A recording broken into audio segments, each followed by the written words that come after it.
morning, everyone. Good morning. Just to let y'all know. Oh, I thought I turned it on. Oh, I gotta push it. Test, test.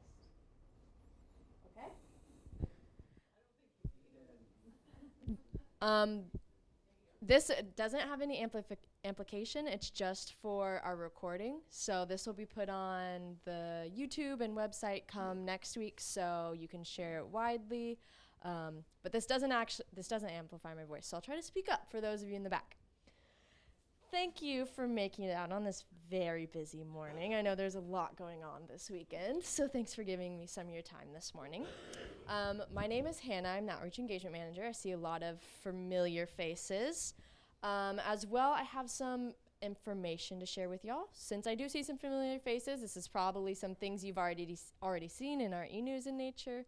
But on March 6th, Savannah and Ryan maintained our Trash Trout Junior, which is one of our passive litter capturing devices. They removed 367 pieces of litter, and that made for about 97% type of plastic. Yeah, that's quite a bit. For those of you that maybe attended our March 2nd Saturday cleanup or saw about it, we had 40 volunteers that removed 900 pounds of litter, and that was from the Greenfield Lake watershed. Earlier this month, Dana attended the Environmental Management Commission meetings in Raleigh. We're doing a lot with that right now, trying to push a lot of things concerning PFAS and that nature, so just stay up to date on those EMC meetings. Again, Savannah and Ryan maintained Trash Trout Junior, and this time it was 418 pieces of litter. So, just a week later, pulling out just about as much. On March 12th and 13th, Rob got to go down to Conway, sorry. He attended the quarterly Waterkeeper meeting down there. On March 15th, Dana attended the Black Family Wellness Expo that was hosted at Maids Park. If any of you guys attended our Creek Week events, those were a success. We partnered with Cape Fear Bird Observatory to do a bird eco walk down Burnt Mill Creek. That was awesome. We've also done some enviroscapes to a couple different schools, as well as we received the North Carolina Water Resources Research Institute's award. That was amazing. Another cleanup we did, Linda Hand and Leland. We removed 120 pounds from them and 40 pounds recycling. And then last but not least, us and Haw River announced our intent to sue the city of Asheboro for the 1,4-dioxane pollution allowance that they're having. So stay up to date with that as well. I'm sure within a good chunk of time we'll have some updates on that. Now in upcoming events, second Saturday cleanup, per usual. Rob is out right now. He is actually on paternity leave. So Savannah will be running our cleanup. That will be in the Burnt Mill Creek watershed. Savannah's also doing a free Burnt Mill Creek eco tour. We're getting close to the last of those in the spring, so if you haven't had a chance to go, that will be on April 11th. The really fun one, we're kicking off our paddle season, so that'll be third Saturday this April. Make sure to register. Last I checked yesterday, we were pretty low on boats, so if you're thinking about renting a boat, I would double check, make sure we still have some for the April paddle. And then, last but not least, I promise. On March 24th, we're having a volunteer appreciation event. I will share April 24th. It's still early for me. April 24th, we will have a volunteer appreciation event. I will have details coming on that very soon. Thank you all again, I want to say for coming. I would like to give a shout out to TK. He was here very early this morning, setting up all of the video, microphone, all of that good stuff for us. Now I would like to introduce our speakers. Travis Henley serves as the Comprehensive Planning and Urban Design Manager for the City of Wilmington. Throughout his career, he has been committed to ensuring that broad recommendations developed from community engagement and planning processes are translated into direct, measurable action. Travis holds degrees in political science and public policy from James Madison and a master's in public administration from UNCW. He is also currently serving as an adjunct professor at UNCW teaching a land use planning course in the MPA program. Sorry, ma'am, this isn't for sound, it's just for our recording that we have going on. So I'll try to projectile my voice a little bit more. Hillary Taylor is a long-range planner on the Comprehensive Planning and Urban Design team at the City of Wilmington. With prior work experience in the urban policy, climate change, and international development nexus, she is passionate about ensuing a sustainable and inclusive urban future for generations to come. And last but not least, Haley Hopkins is a long-range planner on the Comprehensive Planning and Urban Design team at City of Wilmington. With prior work in climate action research and comprehensive plan development, she's excited to contribute to community-driven, sustainable community development in Wilmington. Haley holds degrees in sustainability science from Furman University and certificates in qualitative research. So I will, now that you've heard my whole spiel, I'll turn it over to them.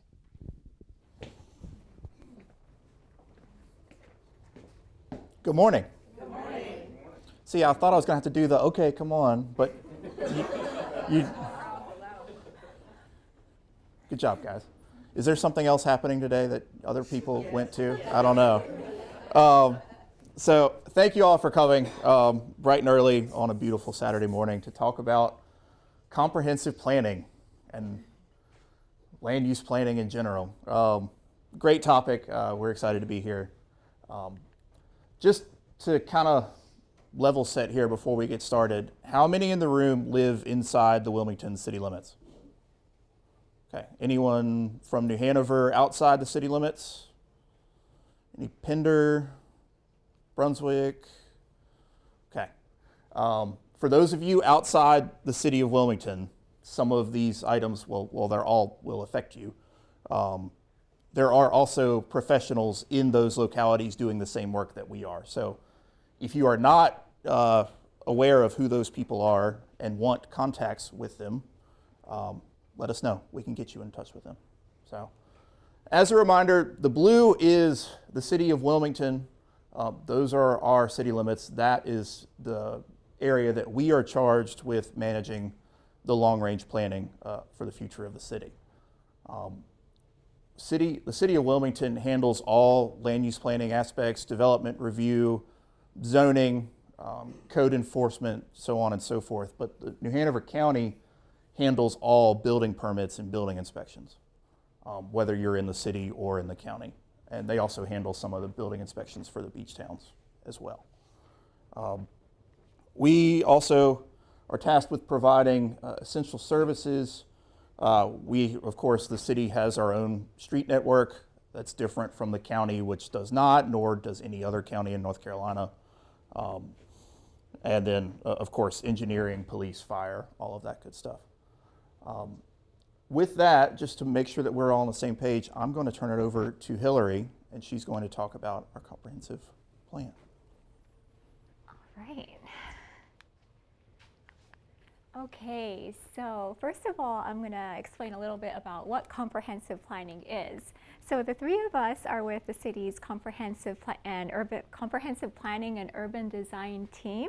And what we do is we develop long-range plans for the city. And we do this on different scales. So we have the comprehensive plan here, which covers the entire city, but we also do planning on the neighborhood and small area plan scale, which covers smaller areas so that we can address issues that are more localized to specific communities and develop a vision and goals and objectives that are targeted to those communities.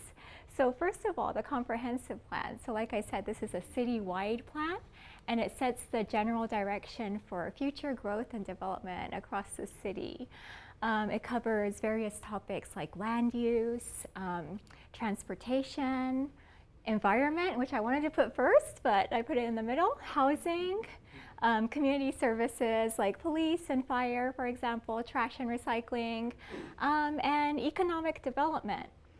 And we listen to the voices of the community. We hear what they want, what issues they're encountering. We also consider planning best practices. So these are things that planners learn in planning school, what other cities have done that have worked well.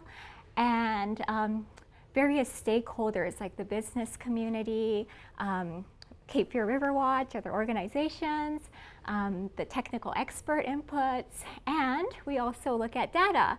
So there's like demographic and socioeconomic data, environmental data, importantly. We look at, the topographical features, the ecosystems, climatic conditions, and let's see what else, like governance data, what kind of plans and policies we have in place and where are the gaps there. So now, let's see, there we go. So small area planning, and what you're seeing here is the Wilmington Greater Downtown Plan. This is our most recent planning effort, and it's in the final stages of development right now. So like I said earlier, small area planning helps us to identify local issues and solutions for specific neighborhoods or communities. It typically involves the development of a community steering committee. So for the Greater Downtown Plan, we had a steering committee of 23 members. It was comprised of residents of Greater Downtown, also the business community and organizations, etc. And the recommendations or the actions in the Greater Downtown Plan are also connected to the goals of the comprehensive plan, so that we can help to achieve the vision and the goals and the policy recommendations in the comprehensive plan on a more localized scale. So let's see. Okay, so this slide is talking about the process of plan development. So I'm going to start on the upper left-hand corner there, resident input. So we go out into the community and we ask people what issues they're encountering, also what they like about their community already, and some opportunities, what they would like to see in the future. And we take this back, we take citizen input back, and we also consider planning best practices I talked about earlier, and the data that we've collected, and we formulate goals and strategies for the plan. And once we've tentatively formulated these goals and strategies, we're going to take it back into the community and ask for feedback. What do you think about it? Do you like it? We ask them to prioritize these goals and strategies as well. And we take that community feedback and develop final policy recommendations. And once these are formulated, the plan goes to Planning Commission for recommendation and to City Council for adoption. Okay, so once the plan is adopted, we want to keep in touch with the community during plan implementation as well, to see if people are happy with the way things are being implemented, to gain their feedback on specific projects. And also down the road, we're going to want to update our plans. So the comprehensive plan was developed in 2016. We're going to be updating it pretty soon. So we want community feedback on how they felt about plan implementation in the previous round. So it's a cyclical process where we listen to the community and make things better. Okay. So now we're going to talk about the community engagement methods that were applied for the development of the Create Wilmington Comprehensive Plan. So there are a few different methods that were used to engage communities. So right here you're seeing the planning areas. They separated the city into 12 planning areas. They conducted 2 public engagement events, so public meetings basically, in each of these planning areas. And the pictures that you see are some of the photos from these planning events.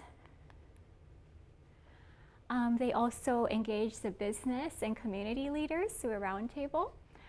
Planning on Tap was where planners went to breweries around town and they talked about the planning effort and answered any questions that people had. They went to 1 middle school and 1 high school within the city and asked students what their preferred future occupation is, whether they wanted to stay in Wilmington when they grew up. A lot of them said that they didn't. And they also did like exercises, hands-on exercises where they redeveloped a vacant lot using the city's the land development code, which we'll talk about a little bit more later on. Yeah, so meeting in a box is where people could take back the engagement exercises, like mapping exercises and surveys, for example, back to their HOAs or the community events, and send us back the results. Okay. And a few other engagement methods were man on the street. So basically they had a planner on the street, kind of the same as with the brewery. They just talked about the planning effort and got feedback from people and answered any questions. Surveys, so paper surveys and online surveys. And for social media, they developed a social media platform specifically for the comprehensive planning effort. And this is just, I'm not going to go into the details, but this is some of the feedback that they got.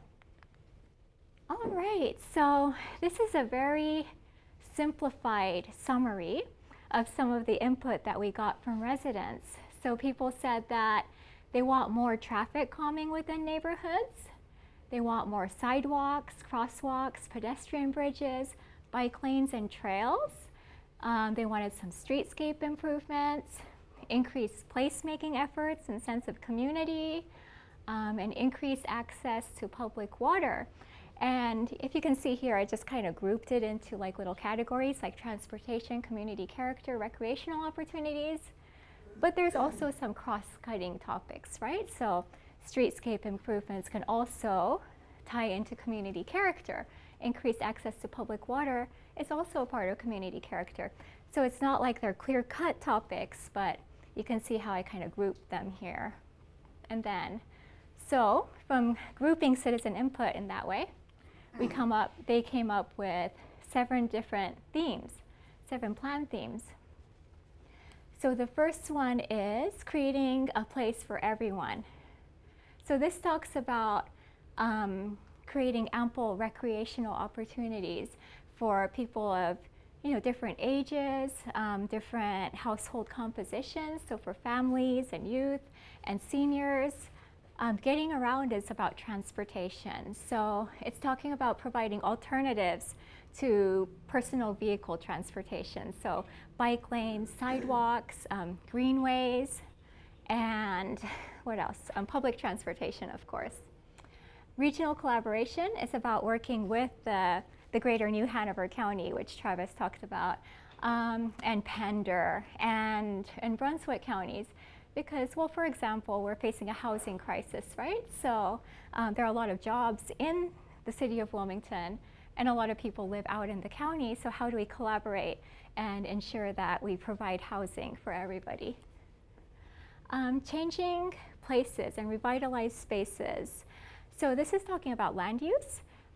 So for example, the need to balance open space with a well-designed built environment. And unique places, captivating spaces, talks about urban design. Nurturing our community is the environment one. So it talks about how we interact with our natural environment, including open spaces and parks.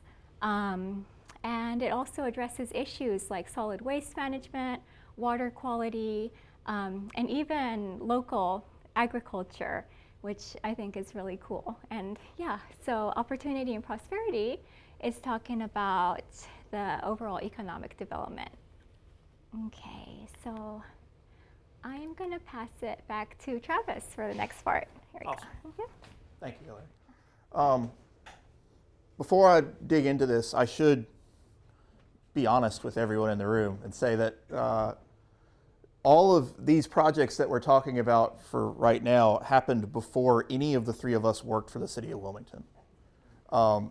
Haley and I started on the exact same day in September of 2023, and we hired Hillary shortly after she started in February of 2024. So while I promise it's all accurate, we made sure of it. However, we weren't here for these efforts. So when we get into the greater downtown plan a little bit later, we'll be able to talk about things we actually worked on ourselves. So the land development code, if you are in really any other municipality in the region, you will hear this referred to as the UDO, or the Unified Development Ordinance. But Wilmington calls it the Land Development Code. Why? I don't know. But that's what it is. So this talks about parking, regulations, what uses can and can't be on certain properties, how dense, how tall you can build, what open space you're required to have, how you are saving trees, or I get it, not saving trees, any mitigation requirements, how you're supposed to build sidewalks, and all of those things. If you think of a comprehensive plan as the roadmap, the Land Development Code is the car. That's how you actually get there. This, as opposed to the comprehensive plan, is actually a regulatory document. And to build in the city, you have to follow the standards that are within this code. The process of turning the recommendations that were contained within the comprehensive plan into development regulations involved completely rewriting the city's land development code. That process took 5 years. Hurricane Matthew hit not long after the comprehensive plan was adopted in 2016. Hurricane Florence was not long after that. We all probably remember that one.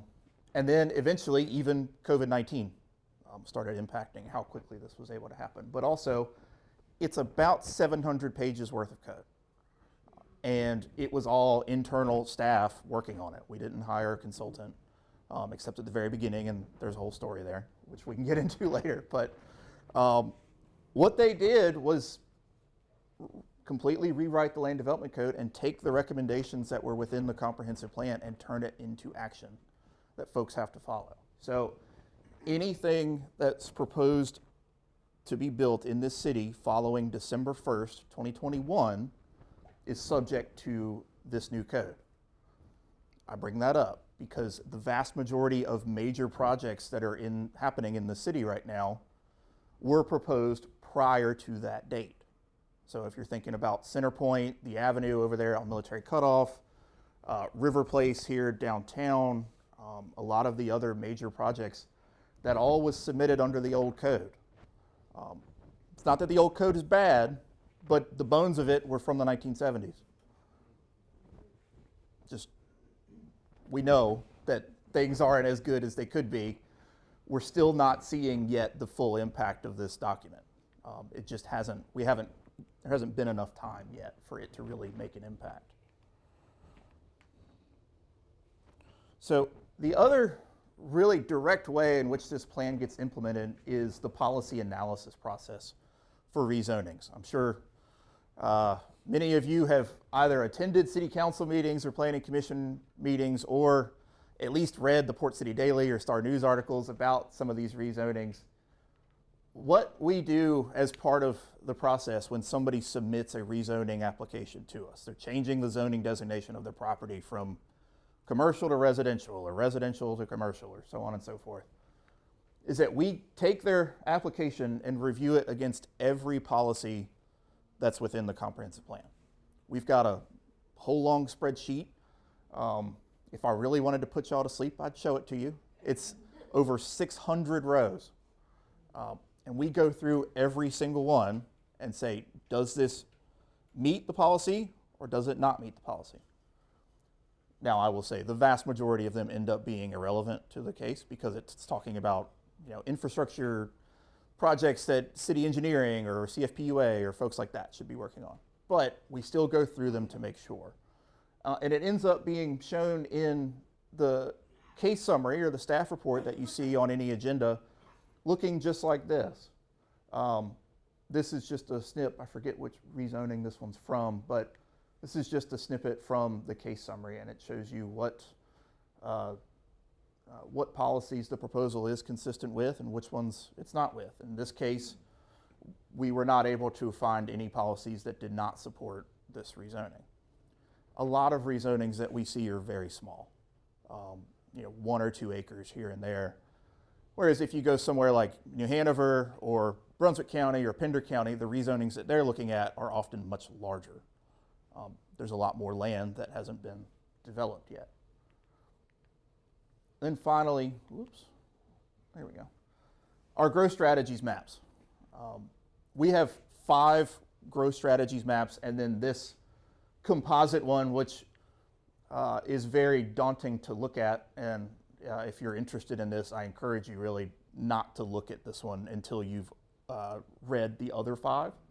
But this is looking at identifying areas where we want to see more mixed-use development and not that separation of commercial from residential from industrial, which forces everybody to get in their car and drive everywhere. Areas of opportunity, there's, I think, oh gosh, how many are there? 10, 12 different types. That's how we're signifying areas within the city that are we want to see grow in a different way than the way they currently exist. So for example, the area like some of that really large scale big box stores around College Road and Market Street near UNCW. That's a very car dependent area. You're really, even if you just have to go across College Road to the store across the street, you're probably getting in your car and driving over there and not walking over there. Now, I know the reason why. I wouldn't do it either. But if we could get some redevelopment in there that helps, spur additional pedestrian activity, makes it easier to bike to places, overall, eventually, that's going to reduce our traffic impact, and maybe we won't spend 30 minutes trying to get from Oleander to Market Street. And then, of course, again, corridors, complete streets, transit that works. I didn't name that one. Green connections and open spaces, those are all of the things that we're looking at, and they all come together in this composite map. Additionally, we've got other methods in which the comprehensive plan can impact. One that isn't used nearly as often, but it will be with Greater Downtown, which we're getting to here in a second, is updates to the Code of Ordinance. The Land Development Code is a subsection of the overarching Code of Ordinance for the city, but it is really the only part of it that changes frequently. Cities are laboratories. We try stuff. Sometimes things don't work. Sometimes things do work, and we want to increase the ability of people to take advantage of those things that do work. The Code of Ordinance is a much more static document. There's parts of that code that haven't been changed since the city was founded.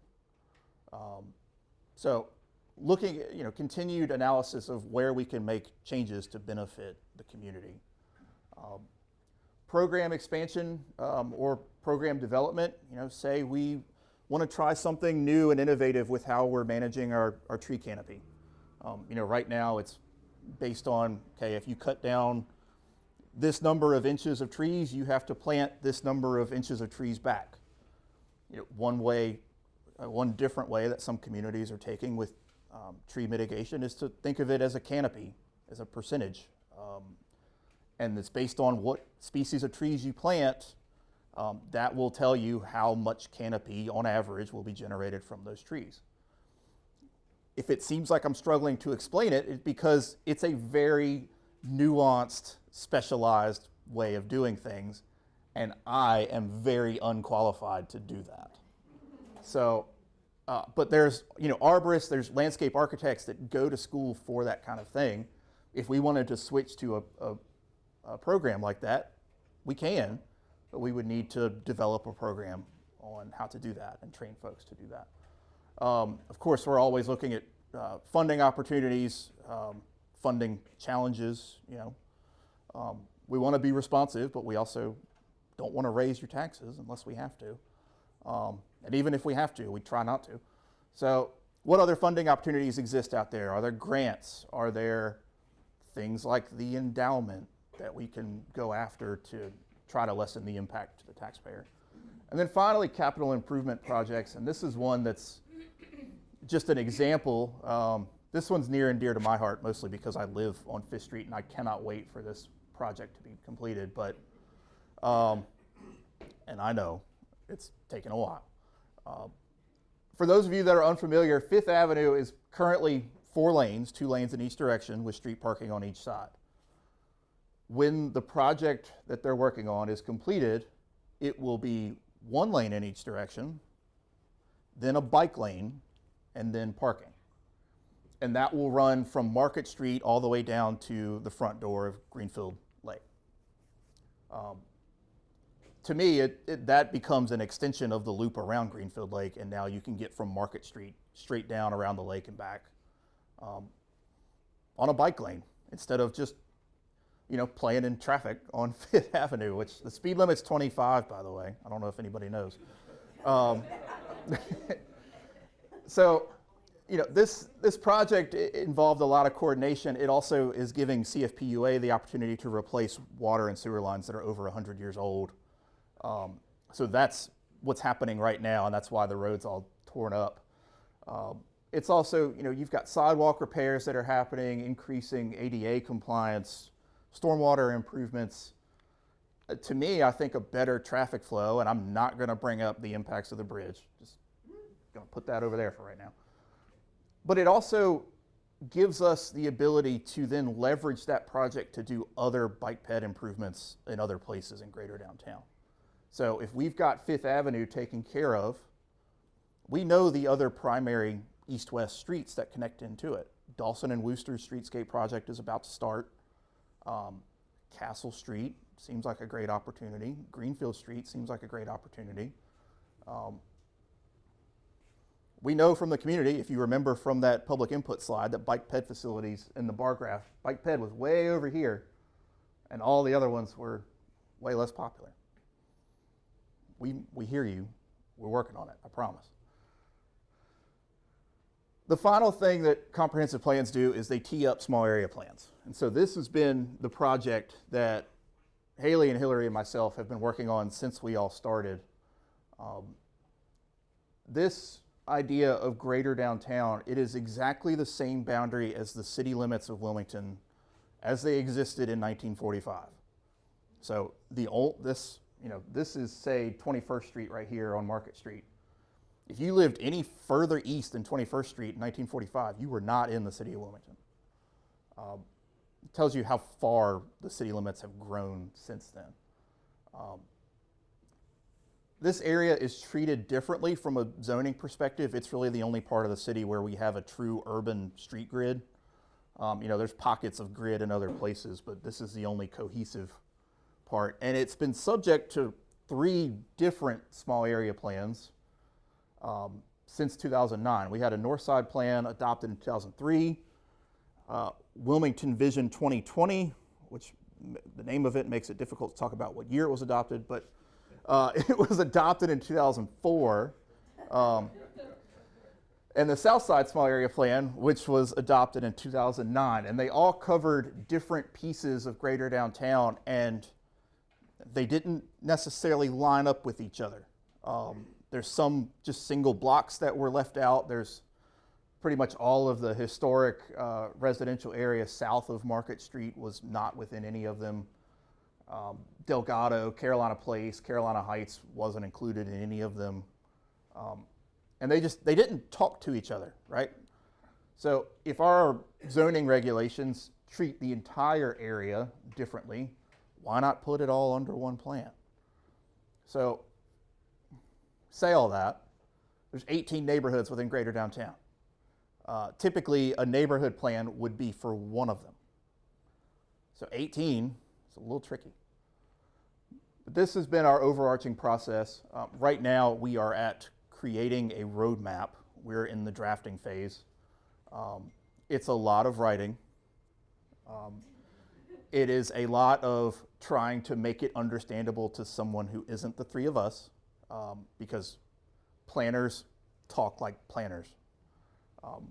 I'm trying to not use jargon and everything when I'm standing up here, and I'm finding it very difficult. I always do.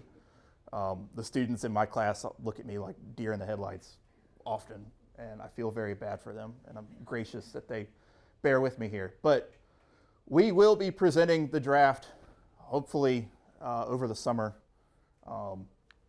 and we're excited to share it with everybody, and I'm going to ask Haley to come up and talk a little bit more about what we did. Thank you. All right, so I'm going to try to draw the line between what we've heard from the community, activities you may have seen a year ago, where your input went, and where it's going to come out in the end. So we broke this down into 4 phases of engagement, starting with our pre-engagement where we did pop-ups. So the pop-up method, basically we're attending existing community events where people already are. We're having a brief activity to collect input from people, and that helps us meet different demographics, to fit different interest groups where they already are. In our phase 1, we collaborated with the community to create big, broad goals. So we had pop-up engagement, surveys, focus group meetings, an open house, a steering committee meeting, and 2 implementation committee meetings. So our focus group meetings, Kate for Overwatch was one of our participants. So we had an environmental focus group meeting, and this is where we're really meeting with key businesses, stakeholders, community champions, and specific niches to figure out what are their goals, what are their issues, how can we help them better achieve their goals through this planning process. Our steering committee, Hillary shared with us earlier who that makes up. That's residents of Greater Downtown, key businesses, partners in housing, economic development, mobility. And our implementation committee, that's our executive city staff.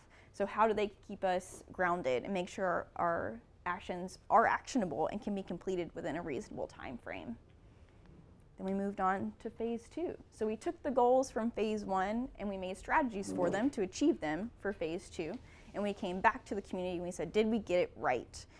And then we had them prioritize. Where should we put our money first? What did we miss? And what are the actions you want to see done first? So we did pop-up engagement, surveys, 2 open houses, 2 steering committee meetings, and 2 implementation committee meetings. And then phase 3 is where we're headed. So that's summer 2025, early fall. Our draft comments. We're going to be sharing a draft with the community, with different organizations, collecting public comments on those. Where did we get it right? Where did we miss things? What data did we miss? What should your neighborhood look like? Did we get it right? And on the right here, we have our map of where we popped up. So these are all the phase 1 and phase 2 pop-ups. So you can see we tried to evenly distribute them geographically. We hit different groups, Good Shepherd, Hillcrest, St. Luke's Grocery Pickup, Castle Street Market, the Riverfront Farmers Market, just trying to hit different groups and get as much input as we can. So from pre-engagement and phase 1, 4 key themes emerged from the goals that we heard. So we grouped them in these bigger buckets. So we have local character, which is really about stewarding our land uses and land character to be more community-oriented, human first. Our economy, so economic development, business development, affordable housing falls in that bucket, small business, and mobility. So we took these 4 themes and we made strategies for each, and that's what came out in phase 2 and will continue to be there in phase 3. So our phase 1 activity, you may have seen us everywhere with these 6 jars and pom-poms to have people vote. So we had these 6 big goals and we had people tell us what was most important to them. What did they want Greater Downtown to be? So they got to tell us 3 things that were most important to them and offer comments on things we may have missed out on. So things we heard there were people wanted a safe and pleasant place for walking and biking, a beautiful place known for its lush green space, somewhere authentic, driven by locals, and uniquely ours. And then a few public comments to highlight, especially in the north side, was a need for a grocery store and a pharmacy, preserving historic character and charm, and improving accessibility and safety. So these really clearly lead right to our phase 2 for local character.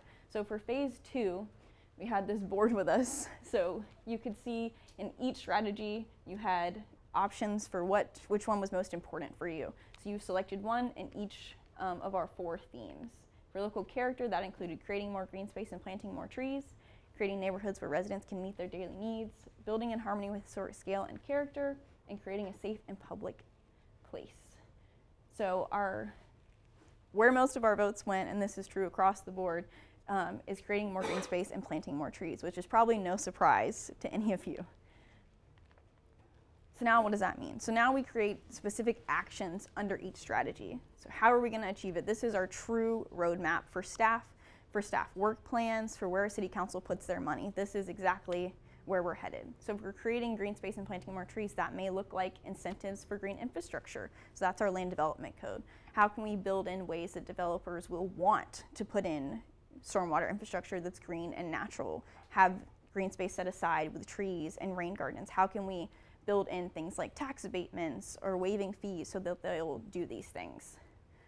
For creating neighborhoods where residents can meet their daily needs, we can actively attract neighborhood goods and services. We can develop concept plans, economic development plans. We're actively reaching out to these groups that provide neighborhood services or corner stores and having them come to Wilmington and help these neighborhoods. Creating safe and pleasant public spaces, incorporating public art into our crosswalks, murals on our streets. That is a great way to create social cohesion, to highlight community history, and just to get people out and together to beautify our community. Building in harmony with historic scale and character, we can encourage mixed-use zoning. So that may look like fostering these compact, well-connected communities, which helps us to strengthen resilience and to preserve the character and charm, but through adaptive reuse, keeping that height consistent and keeping the character strong. And I will pass it back to Travis on that one. All right, home stretch here, y'all. One of the big challenges that we often encounter are what happens when the community tells us two things that don't line up or that don't match. So for example, and this will make more sense once the full slide is put together, but on environmental impact. So one way to preserve green space is to limit density. Another way to preserve green space is to encourage density, which reduces sprawl in other areas. That promotes efficient land use. Wilmington is a city. The vast majority of our city's already been built on once. Encouraging density, particularly in redevelopment, is a way to reduce the pressure on other localities, on undeveloped pieces of New Hanover, Pender, Brunswick. Of course, I'm also not naive enough to know that that process hasn't already started, Brunswick County being the fastest growing county in the state. But through that regional collaboration that we've talked about a few times, we can work together to try to do this. Traffic congestion. Walkability, transit-oriented development, what makes new development walkable and transit-oriented is density, is intensity. But increasing density puts more of a pressure on traffic volumes that are already busting at the seams. So how do we balance those things? Affordable housing. Increasing density, increasing the number of houses that we build is very important. It's not the only part of the solution to the housing crisis, but it's a big piece of it. But there are concerns about neighborhood character, overdevelopment, infrastructure impacts, things like that. But if we're not building any housing, housing's not going to get more affordable, unless any of you are willing to sell your house for less than what you bought it for. I'm not willing to do that, and I don't think any of you are either. Economic development, encouraging growth and investment versus displacement and a loss of community identity. We're seeing through census data that median wages in this community are rising rapidly. It's risen quite a bit in the last 10 or so years. That's not because people are making more money. It's because the people that are moving here are making more money. And it's pushing out the people that aren't. And it's pushing them into Pender, Brunswick, Columbus, potentially even further out. But if they're still working here, they're driving their vehicles into town now, instead of maybe being able to walk or take the bus. So all of these things, if you really start to look at it, you can see how displacement also is relevant to affordable housing. It also has an environmental impact, environmental justice component. It's also going to impact traffic congestion. And you can start to draw lines between all of them. And these are just the 4 I could fit on the slide. There's innumerable other topics where these various options conflict with each other, conflict with other topics. And it's also, this isn't to say that there's only 2 things that are competing against each other within each of these topics as well. So, really good, effective planning, responsive planning, acknowledges that these conflicts exist and strives to balance them as best we can. A lot of times what that means is that we develop scenarios. So with the comprehensive plan, for example, we developed different scenarios. The slide or the kind of picture on the left is one mixed or urban center neighborhood node scenario. We developed a couple more, and then we brought those back to the community and said, okay, which one is best?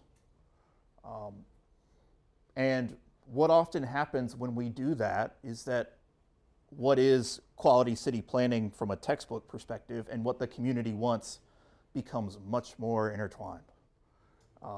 So for example, this very nice drawing, which makes me feel really bad that I didn't pay attention in art class as an elementary school student. What this is what the Kmart property on College Street or College Road could be. Now, I'd probably put the parking deck in a different spot than right on College Road, but those are the things we're trying to build, trying to set up that can be built, because it's the private market that builds these things. But it can replicate, the great parts of our downtown that everybody loves to go and walk around in. There's other communities that are doing this. I mean, not saying the scale of North Hills and Raleigh is what we want to copy here in Wilmington, but the idea of it, building a walkable, inclusive urban style community in a place that really was suburbia and is still surrounded by suburbia, is the model that a lot of cities are trying to follow, and that's what we're trying to follow as well. So with that, we've also got, just to highlight a couple more projects here. So, how things come from planning and public input into existence. Live Oak Bank Pavilion was a direct recommendation of the Vision 2020 plan. Now, say what you will. I mean, I know that there's criticisms over this project, but I don't know. I'm a big Dave Matthews Band fan, and so the fact that I could walk to a Dave Matthews Band concert, please reserve judgment on what that says about me. But I'm from Virginia. I was born with a fan club membership, so that's just the way it goes. It's provided a lot of input. Are there things we could be doing better with the amphitheater? Of course. But to say that it hasn't had a positive impact on at least the economy, you can't say that. The Love Grove Memorial Bridge. For those of you familiar with Love Grove, it was a dead-end community. There was one way in and one way out. And that one way in and one way out was over at grade with the railroad track that runs all around greater downtown. Are the horns louder than they used to be? I don't know about you. It feels like they're louder and they're much more common than they used to be. A train derailed there before this bridge was built. And Love Grove got cut off from the rest of the entire community. Really, the only way out was via a kayak on Smith Creek. The bridge had been a recommendation of the Northside Community Plan since 2003. It hadn't happened yet. The derailment was finally the push over the edge for folks to realize that we needed to get this thing done, and it's done. And it's got a great multi-use path on the side of it. Now there's a bikeable connection into Love Grove. We've also got some stormwater improvements. We hadn't really talked about it, but there's also, as part of small area planning, there's also topic area plans that we can focus on. So pedestrian plans, watershed restoration plans, so Clear Run, the stormwater improvement project that's happening over by UNCW, a lot of the work that's happened over at Wade Park, down further south, heading towards Monkey Junction. All of those improvements come from plans, and all of those plans are written with public input in mind. So a lot of these ideas are coming straight from the public into action. So it would not be a comprehensive planning presentation if we didn't get feedback from you. So we are about to embark on an update to our comprehensive plan. And one of the great things that planners love to do is engagement on engagement.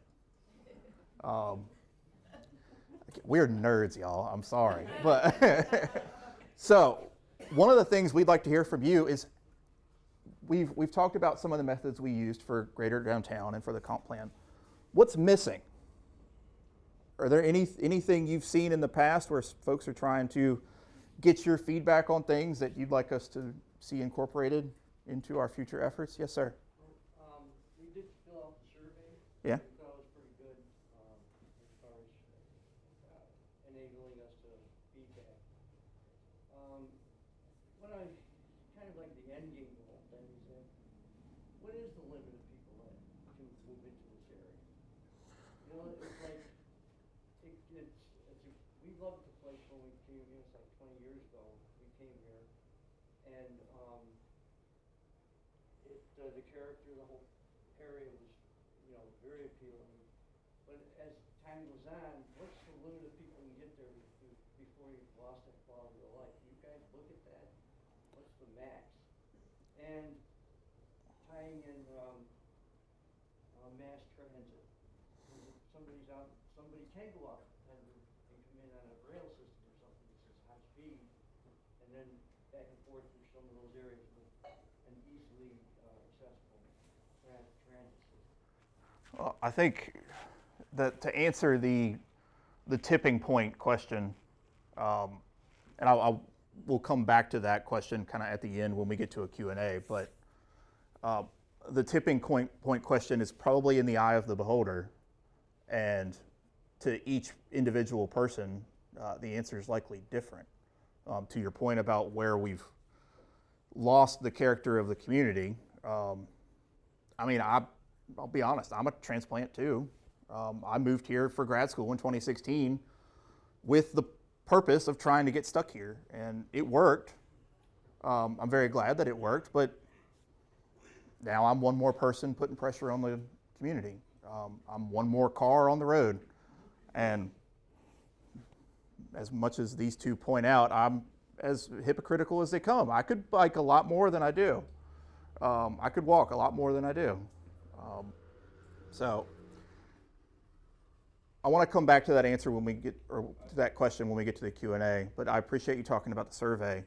And when it comes to mass transit, a lot of what we're hearing from Wave Transit is that the community isn't built currently in a way that can support transit without massive subsidies.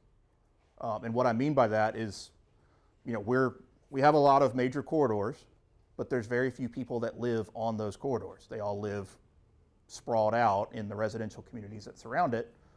And when you're riding the bus to and from places and you have to walk over a half mile to get to the bus stop, and then over a half mile once you're done, once you've gotten off the bus or more, you reach the point of where is it really worth it? Until we fix that first and last mile problem, I don't know that we're going to see much transit expansion just via the bus, much less light rail, trolleys, that sort of thing. The density is just really not there yet to support it. I want to come back to. How do you plan for when the density does get? Well, the one of the key recommendations of the comp plan was to bring the trolley line back, and thankfully we still own much of that right of way, the old route between downtown and Wrightsville Beach. We'll have to figure out what to do with the Cross City Trail, but that would be one of those ways. Honestly, something like that is not something we're looking at as a realistic option right now because of the sheer cost involved. The light rail project that was supposed to connect Durham to Chapel Hill was many billions of dollars, and a lot of money was spent on the planning process for that, and then it ended up dying anyway. So, and that's a much more dense, there's a lot more money behind that project than we would have here. So, I hate to get negative with it, but yes. In terms of engagement, I guess one of the people or groups that I didn't see mentioned is healthcare.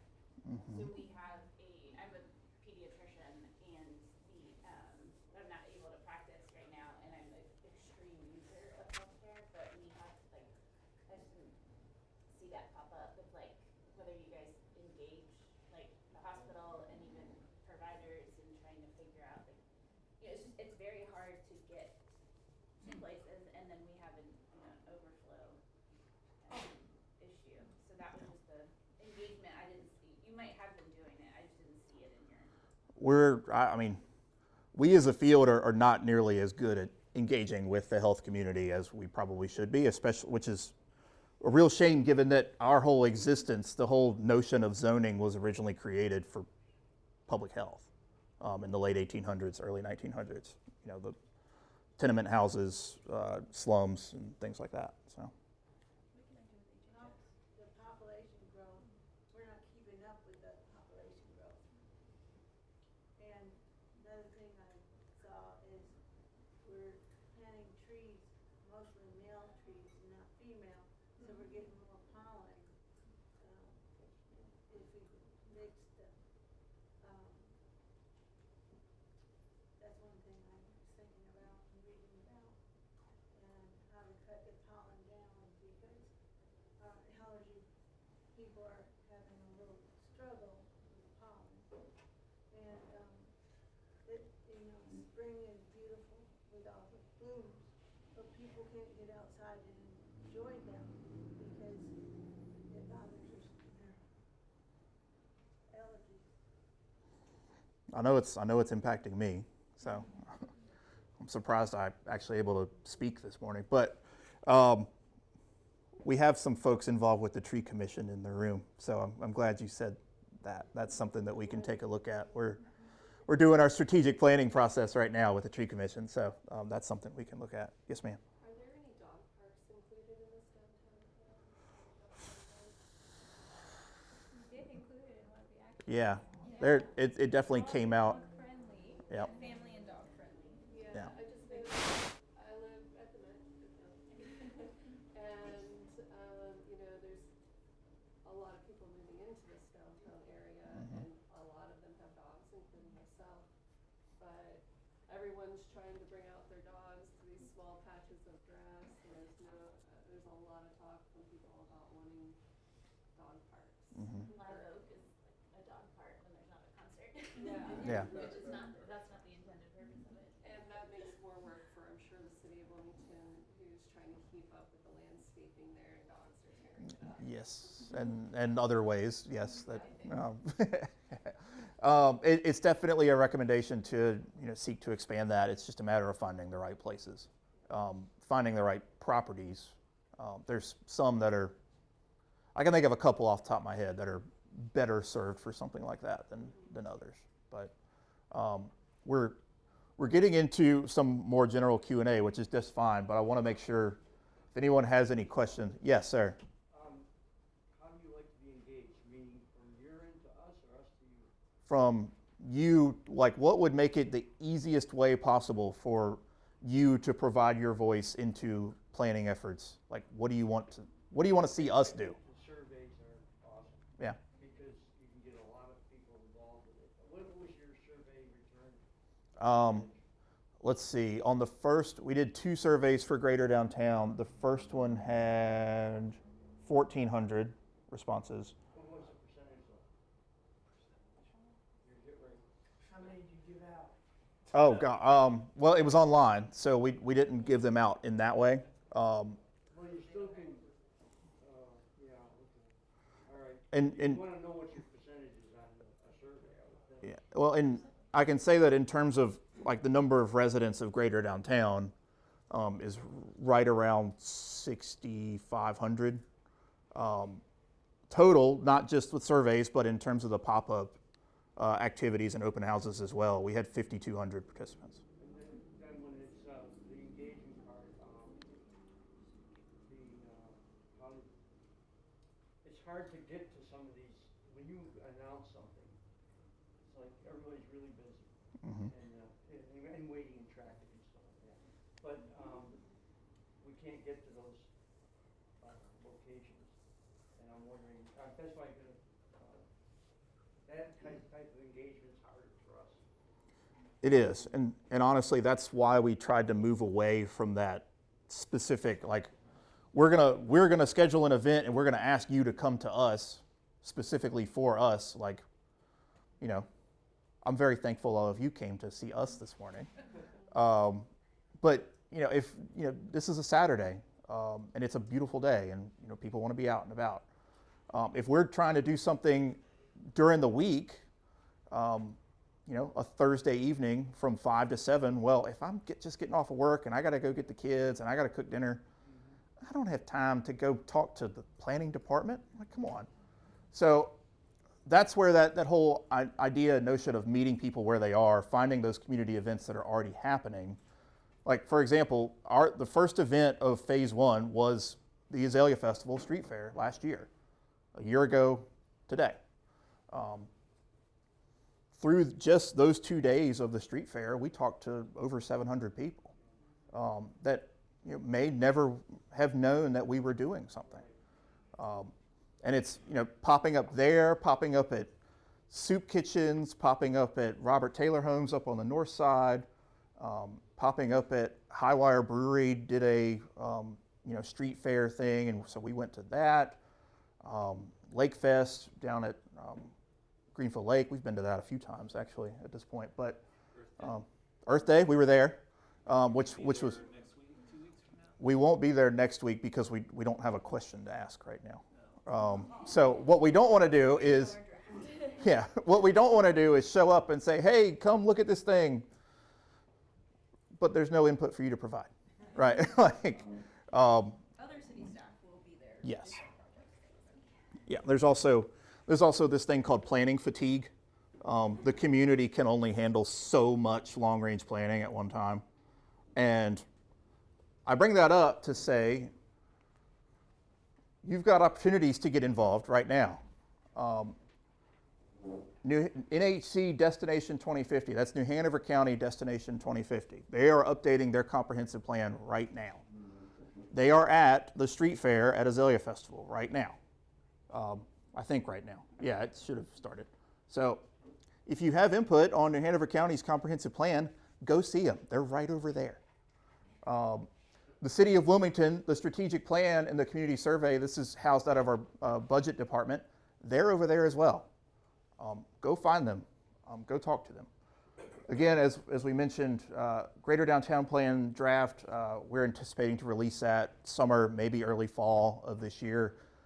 And we will also be getting started on our comprehensive plan update around the same time. So we're certainly happy to stay and answer any questions. I know we're slightly over time, but with that, I will say thank you all for coming again. We really appreciate it. And thank you.